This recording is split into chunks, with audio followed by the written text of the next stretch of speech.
के तपाईँ आफ्नो कुखुराबाट हैरान हुनुभएको छ? आउनुहोस्, मैले एउटा भिडियो लिएर आएको छु। पक्का पनि समाधान हुनेछ। यहाँ देखिएको यस मिसिनबाट कुखुराको चुच्चो काट्न वा डाम्न सकिन्छ।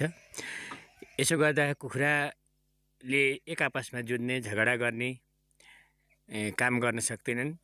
अर्को महत्त्वपूर्ण कुरा के छ भने यसरी कुखुराको चुच्चो डाम्दा वा काट्दाखेरि कुखुराले आफ्नो फुल पारेर आफूले नै खाने जुन सिक्छ, जुन काम सिकेको हुन्छ, त्यसलाई चाहिँ निरुत्साहित गर्नको निमित्त यसरी समाधान गर्न सकिन्छ। यो कुखुरालाई यसरी डाम्दा के छ भने कुखुराको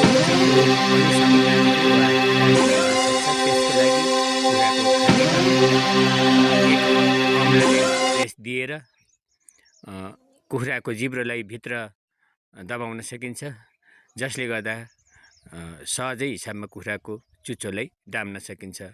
सम्झनुहोस्, यसलाई कुनै पीडा हुने छैन। यो एक हाम्रो शरीरमा भएको नङहरू काटे जस्तै नै सामान्य प्रक्रिया सम्झिनु भए हुन्छ, जसबाट उसलाई खाने, पानी खाने, चारो खाने कुरामा कुनै समस्या आउँदैन र कुखुराको बानीमा पनि सुधार भएर आउँछ। यो भिडियो तपाईलाई कस्तो लाग्यो? मन परेमा लाइक, शेयर, कमेन्ट गरिदिनु होला। म यस्तै भिडियो लिएर आउने प्रयास गर्नेछु। धन्यवाद।